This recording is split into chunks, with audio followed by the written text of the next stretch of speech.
Bonsoir à tout le monde. Salam alaikum. C'est votre frère Massanta Benito de Massanta. Kabo Telemeno Kalfo. Je sais que c'est l'heure de la rupture où d'ailleurs certains ont coupé le jeûne. Et bon Ramadan à tout le monde. Inch'Allah. Je ne serai pas long vu que les gens ont passé la nuit de Laylatul Qadri en train de lire le Coran et prier, tout en le souhaitant meilleure vie, qu'Allah accepte tous nos vœux, tous ceux qui nous l'ont demandé. Dans ce petit direct, j'ai juste un regret, une vidéo regrettable concernant un monsieur, un cousin, un frère, Ansoumane Adios Kondé. Ansoumane Adios Kondé, ce petit Konyanké perdu, qui a oublié tout. Vous savez, bon, ça ne m'étonne pas. Nous sommes dans un pays d'ingrats. Voilà. Les gens ont vu l'ingratitude dans Mamadi Doumbouya, le chef de la junte, le fainéant. Donc, rien ne nous surprend. Deuxièmement, nous allons parler de Mori Kondé de Libanais Habitat. Voilà un autre fainéant, un incongru. Et nous allons parler de l'autre Mori aussi. Mori, l'ancien directeur des impôts, qui aujourd'hui a été libéré. Son cas a été classé non. C'est-à-dire la justice l'a relâché. Et cela aussi ne nous surprend nulle part parce que c'est le frère, c'est notre frère, c'est le frère d'Amara. Donc il ne doit pas rester, c'est un semblant. Ils ont attendu l'installation de la petite dame comme directrice des impôts, copine de quelqu'un, et maintenant le relâcher. Et pourtant, il avait suspendu cette petite dame pour infraction, vol et détournement, je ne sais pas quoi. Donc, partagez, mettez les cœurs, s'il vous plaît. Mettez, je sais que le moment là est très difficile, les gens sont fatigués, mais nous allons évoquer ces 2-3 cas, s'il vous plaît. Je vais commencer par M. Mori Kondé de l'urbanisme et de l'habitat. Mori Kondé, il a dit devant tout le monde que lui, son candidat, c'est Mamadou. Comme il n'est pas le Guinéen, il n'est pas le peuple, mais il l'a dit, nous rappelons simplement, c'est dit, que lui, son choix et le choix de ses mouvements, c'est Mamadi Doumbouya, le fainéant, celui qui est arrivé au pouvoir par les armes. Lui, Mori Kondé, nous allons rappeler ce qu'il est aussi un exemple. Nous prenons juste un exemple, après le parler de Ouyasanda. Un petit exemple, simplement, pour dire aux Guinéens que vous ne gagnerez rien, vous n'obtiendrez rien de ces gens-là. Point barre. Vous vous rappelez à Taouya, parce que c'est moi-même qui s'est renseigné autour de ça. Parce que quand j'ai vu que les travaux continuent sur le lieu, j'ai appelé 2 ou 3 amis qui travaillent à l'urbanisme pour conseil, avant d'abord de faire le direct. J'ai juste demandé, j'ai dit, bon, le mur qui est tombé à Taouya sur les 2 enfants-là, et après on a envoyé les pick-up pour ramasser les manifestants par rapport, les mécontents par rapport à ce qui était arrivé. Qui est en train de faire les travaux là-bas? Je voulais juste m'informer parce que c'est un peu inquiétant. Je voudrais juste me renseigner et interpeller le département de l'urbanisme et l'habitat. Mais qu'est-ce qu'on me fait savoir? Que ce n'est pas d'autres personnes. Hein? C'est le ministre en question de l'urbanisme et de l'habitat qui est en train de construire sur le lieu de crime. Pourquoi j'appelle ce lieu-là comme lieu de crime? Lorsque les gens ont commencé à construire là-bas, des bons citoyens, ceux qui aiment ce pays, qui aiment les citoyens de Taouya, en tout cas les environnants, avaient signalé au chef de chantier que la façon dont vous êtes en train de faire le mur là, et les enfants jouent à côté, nous craignons que le mur là cause un dégât ici. Et juste après ça, 2 ou 3, 4 jours, le mur est tombé sur 2 enfants qui sont décédés. Et lorsque les gens ont protesté, Bala Samora, c'est son travail, hein, vous connaissez son travail. Envoie des pick-up là-bas pour ramasser. Après quelques jours, ils ont intimidé les gens, les uns et les autres, et puis tout le monde s'est tué. Mais je voudrais dire à ces portons, à ces vendus, qui parlent de gentillesse, de généreux ou je ne sais pas quoi du CNRD. Le lieu là a été saisi comme un lieu de crime. Un lieu de crime. Juste après 10 jours, une semaine, un mois, personne n'a vu le résultat d'enquête ou personne n'est venu vous dire voilà le niveau d'évolution de l'enquête. Personne n'est venu vous dire voilà nous avons trouvé voilà le résultat de l'enquête. Personne. Et dans ça, subitement comme ça, Moricone commence une construction là-dessus. Et comme ils sont suffisants, ils ont tout gagné. Maintenant que eux, très proches du fainéant Mamadi Doumbouya, très proches du CNRD, membres du CNRD, ils ont pris tous les terrains à Conakry. Ils ont construit suffisamment. Maintenant, ils sont en train de construire pour les épouses. Par-ci, par-là. Comment le gars de Kamsa, là, le directeur de cette société de Kamsa, comment on appelle ça? Lui qui a pris, comment on appelle ça? Le patrimoine bâti quelque part là pour donner à sa femme. Et voilà Moricone. Vous connaissez la famille Soumari. Tout le monde connaît cette famille à l'abbé. Oui. Cette famille, sa femme est de l'abbé. Vous savez que la femme de Moricone est de l'abbé. Tellement qu'il a foutaise. Il a tellement de foutaise. Il a payé là-bas. Il a commencé la construction. Il a déposé plus de 5 milliards. Ils vont faire un château là-bas pour son épouse. Mais mon problème, quand vous regardez Moricone, où il a levé cet argent, non seulement le lieu est un lieu de crime, il ne doit pas avoir des constructions là-dessus. Facebook, là, mettez les cœurs, hein, je ne vois rien. Il y a plus de 300 personnes, mais je ne vois rien. Ou bien vous dormez, ok, mettez les cœurs, ou bien écrivez quelque chose là pour que je s'assure que c'est pas bloqué. Lui, Moricone, voilà les données de leçons, parce qu'ils aiment parler de réseaux sociaux. Nous aussi, nous allons parler comme ça. Lui, Moricone, tellement qu'il a foutaise, voilà, un lieu de crime est en construction pour son épouse. Nous demandons à son épouse et à la famille Soumari, cette grande famille de l'abbé, dire à cette dame que là où tu es en train de construire, nous l'avons documenté. Le lieu a été documenté. C'est un lieu de crime. Pourquoi? Parce qu'un jour, nous allons démolir. Nous allons enlever cette maison là-bas. Nous allons saisir ce bâtiment. Nous allons faire saisir le bâtiment par la justice guinéenne.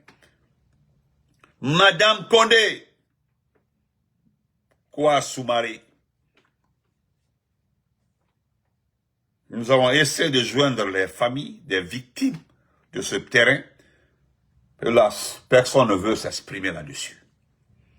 Nous ne savons pas ce qui s'est passé lorsque les gendarmes sont venus ramasser les manifestants. Mais ce que je voudrais dire ici, à Moricone, moi,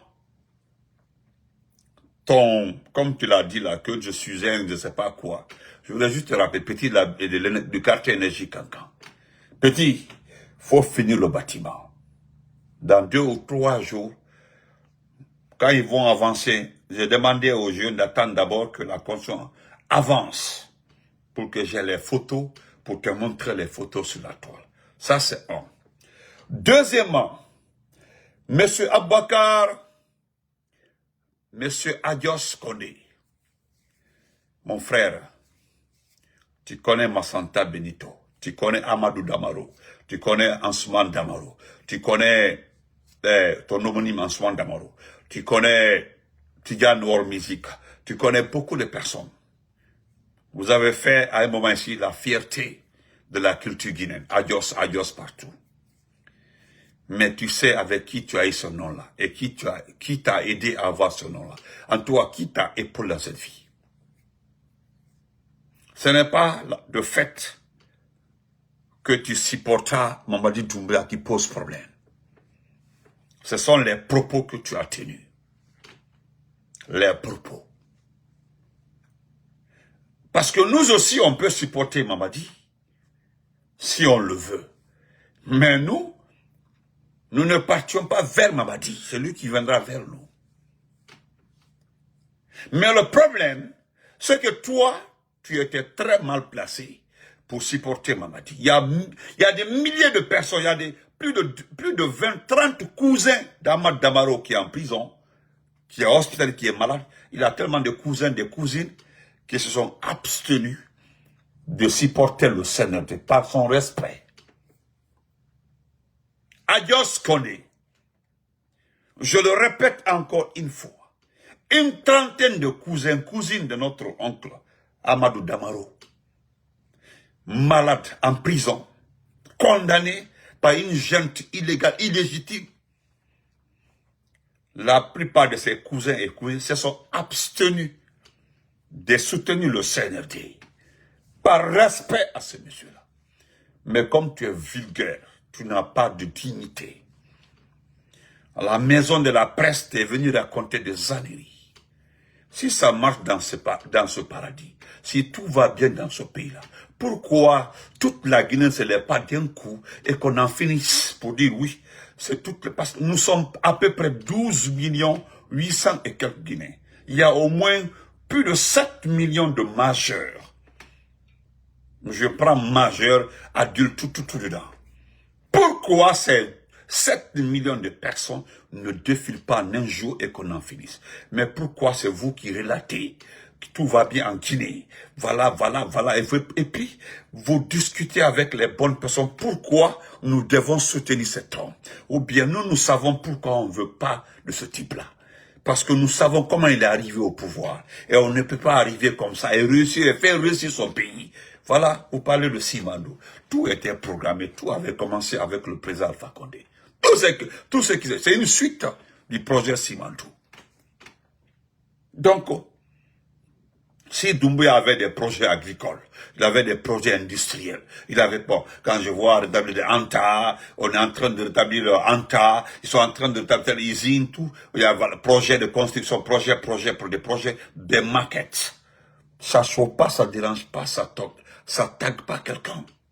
Mais toi, adios, tu es très mal placé. Et puis, ce qui est marrant, tu menaces nos enfants, nos frères de la communauté Konianké. C'est-à-dire, toi, les autres ont tout fait pour capter la forêt, capter cette communauté Konianké, ils n'ont pas pu. Parce qu'il y a certains qui hésitent, d'autres sont partis. Il y a certains qui hésitent. Mais, toi, tu es venu avec une méthode que je le dis, je le dénonce, au fait. Parce que tu menaces des jeunes Konianké qui n'adhèrent pas à ces mouvements de soutien de Doumbouya. Ils t'ont dit clairement que nous n'allons pas soutenir Doumbouya. Aujourd'hui, nous connaissons très bien qui coordonne les activités du Konya. C'est le général Bafoué. Le général Bafoué, en temps normal, il doit répondre. En temps normal. Doumbouya a bien pioché, pour en finir avec le Konya. Parce qu'il a tout fait. Il a utilisé plusieurs personnes pour équiper le Konya. Ça n'a pas marché. En fait, c'est nous qui avons dit ici que la forêt n'a qu'à voir ce qu'Alpha Condé a fait de plus comme promotion des cadres du Konya, de la forêt par rapport à Doumbouya. Il a commencé à regarder la forêt. Sinon avant, c'était qui? C'était Bernard Gomou, Prissimo et la sœur de Lama. C'était tout.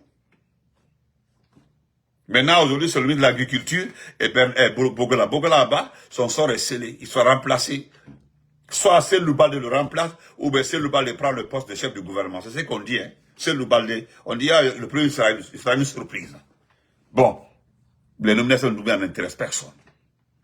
Mais toi, Adios, mon problème, c'est le fait que tu menaces les enfants. J'ai tellement de messages de jeunes Konianké, ils te malent là. Ils disent nous le menacer. Et puis, tu oses dire aux enfants, voilà ce qui m'intéresse dans ton comportement, que oui, le temps d'Alpha Condé est fini, que tu as dit c'est comme ça, tu t'es adressé à la première réunion, deuxième réunion, que non, il doit savoir que oui, toi, tu aimes le RPG, tu aimes Alpha Condé, tu aimes vraiment, mais le problème est que c'est du passé. Ils ne reviendront plus aux affaires, que le RPG n'aura plus le droit d'exercer dans ce pays. Voilà des conneries que tu racontes. Tu n'en sais rien. Que non, moi, c'est moi qui vous le dis. Moi, je sais, je suis dans le secret d'État. Je suis très informé. Je viens de sortir d'une réunion avec des proches de Doumbouya. Patati patata. Donc, toi, tu as toutes les informations, toutes les preuves que oui, le RPG ne refera jamais surface. Les cadres sur lesquels vous comptez là, pour le moment là, pendant 5-10 ans, ne reviendront plus. Au lieu de perdre votre temps, au lieu de souffrir, venez avec moi. Voilà, venez, nous allons travailler, nous allons aider Doumbouya, nous aussi, nous allons gagner notre part. Voilà, maintenant que d'autres ont refusé, une bonne partie. D'ailleurs, qui a refusé? Les personnes qui ont refusé, c'est les vraies personnes, c'est-à-dire ceux qui savent mobiliser le Konya, cette communauté qui ont refusé. Et là, tu es un escroc, tu es un lâche, et tu les menaces, et puis tu fais une liste, tu les dénonces. Ce qui n'est pas normal. Toi, Ansoumane Condé, Adios, tu n'as pas honte. Ah, je te connais de vue. Maintes fois, avec le grand Tidiane World Music, moi je te connais depuis. Le papa Jean-Baptiste William, Mara qui est décédé sur Cuba ici, tout ce groupe-là. Mais toi, les événements ici, des artistes et autres là, tu as eu tellement d'occasions, tu as eu tellement de là. C'est-à-dire tu as été boosté ici par des cadres qui ont été trahis par Mamadi. Et puis toi, tu demandes aux enfants qui veulent rester fidèles à ces cadres de les oublier. Hein? Bande de fainéants. Ça, c'est quel comportement, ça? C'est quel genre de comportement? Tu demandes obligatoirement d'oublier que les gens là ne reviendront plus, sauf après 5-10 ans. Et Mamadi aurait géré ce pays-là, aurait maîtrisé ce pays-là. Quand tu vois Mamadi, si Mamadi avait maîtrisé la Guinée là, mais on n'en serait pas là. Je voulais terminer par Maurice Sanda. Maurice Sanda, j'ai vu ta réaction. Je le dis carrément, Maurice Sanda, ta réaction. Voilà. Je vais laisser, Maurice Sanda. Voilà ta réaction. Ça, c'est ta réaction suite parce qu'il y a quelque chose qui est arrivé. Tu demandes aux autorités mauritaniennes des comptes. Et pourtant, toi, Ouyas, voilà pourquoi quand tu tiens un Ouyas, voilà, un vrai Ouyas Sanda. Un vrai Ouyas Sanda. C'est toi-même, la même personne qui avait dit ici, là, que vous avez trouvé un terrain d'entente avec la Mauritanie. Nous, on avait les informations. Nous avons dénoncé le comportement des Mauritaniens envers nos compatriotes.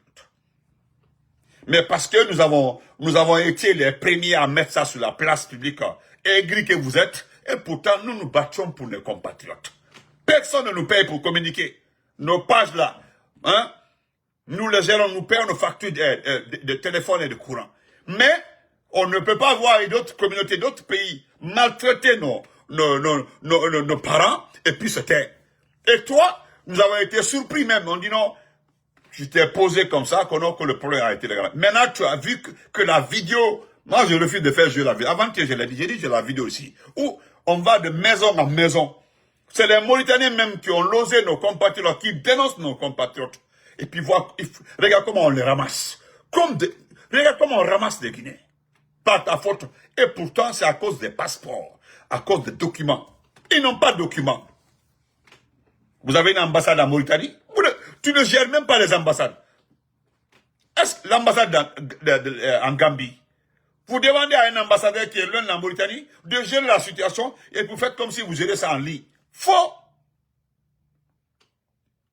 C'est maintenant là. Maintenant, ils sont en train de traquer. Mais c'est trop tard. Regarde comment on nous gère, comment on nous a chiffonné. Mais c'est déplorable. C'est regrettable. C'est regrettable. Tu as un fainéant comme ça, là. Un Ouyafola, hein?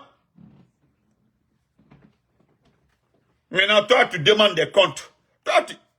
La Mauritanie a un président démocratiquement élu. En Mauritanie, eux là, ils font les élections. Ils font pas de coup d'État, c'est les élections. Maintenant, toi, en tant que qui, tu vas leur demander des comptes. Et d'ailleurs, si les gens là hésitent à expulser certains, parce qu'il y a certains qui ont dit qu'ils préfèrent qu'on les jette dans un puits au lieu d'aller en Guinée. D'autres l'ont dit carrément, hein, nous avons des vidéos aussi et des informations. Que parce qu'ils sont menacés en Guinée. Parce que les gens ont l'expérience de ce premier groupe qui est venu de la Tunisie, que vous avez abandonné. Il fallait voir le cirque, il fallait voir le cinéma que tu avais tourné en ce temps-là. Comment toi tu peux venir t'asseoir pour dire que nous allons demander des comptes? Voilà ici, ce sont tes propos. Attendez, où ça est même? Où j'ai mis ça? Oh.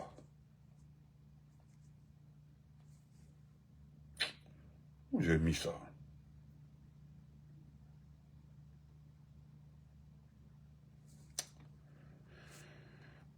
Où j'ai mis ça? Attendez. J'ai mis ça quelque part. Voilà ici. Voilà. Vous dites que l'expulsion massive des Guinéens est inacceptable. Conakry demandera des comptes à Nouakchott. Inch'Allah. Conakry demandera des comptes à Nouakchott.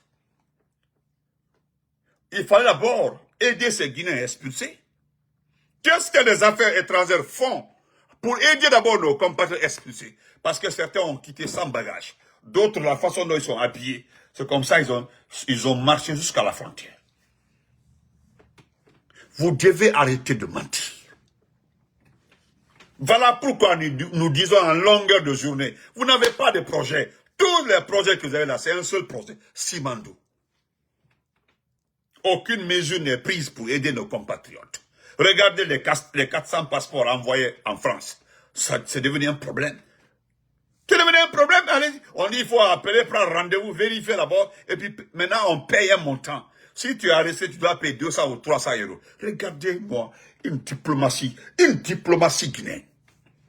Les Sénégalais qui sont avec nous ici, là, pour faire les passeports, ils vont à la Bank of America ici. Ils déposent l'argent, on leur donne un reçu, plus l'ancien passeport, et puis l'extrait de naissance, là, ils envoient au consulat à New York ici, là, et puis c'est terminé. Ils payent rien. Ils ont déjà versé, il y a un compte appartenant à l'État sénégalais ici, même les Ivoiriens, au niveau de la Bank of America ici. Et puis c'est terminé. Le passeport, après 21 jours, le passeport, ou bien un mois, d'autres, c'est les Sénégalais c'est pour les Sénégalais qui, le passeport prend au moins 45 jours, mais pour les Ivoiriens, c'est un mois, 30 jours, le passeport arrive. Et puis par ton compte, tu ne te déplaces pas pour aller chercher le passeport. Arrivé à l'ambassade, au consulat, on met à ton adresse. L'ambassade paye le sticker là, de la poste là. Ils mettent ça sur le document là, et puis on t'envoie. Et puis tu es à la maison un matin comme ça, tu tires. Il y a même l'ambassade, comment ça s'appelle? L'ambassade du Ghana. L'ambassade du Ghana, c'est USP qui envoie, ou bien DHL, non. Tellement qu'ils traitent les dossiers de leurs concitoyens. Qu'est-ce que toi tu fais? Voilà tant de... Ce n'est pas vous, hein? C'est le peuple. C'est ce peuple-là qui m'énerve. Ce peuple-là. Qui m'énerve. Sinon, vous avez montré toutes vos limites. Si ce n'est pas les mouvements de soutien, il y a quoi dans ce pays-là? Chacun est en train de préparer un mouvement de soutien pour soutenir l'argent à Mamadi. Parce que le petit a peur de quitter le pouvoir. Il a peur d'être poursuivi. Il a peur d'être traqué. Donc il préfère prendre l'argent donné pour ne pas être traqué. On se reprend tout de suite là, Inch'Allah. Portez au trêve, on se reprend après.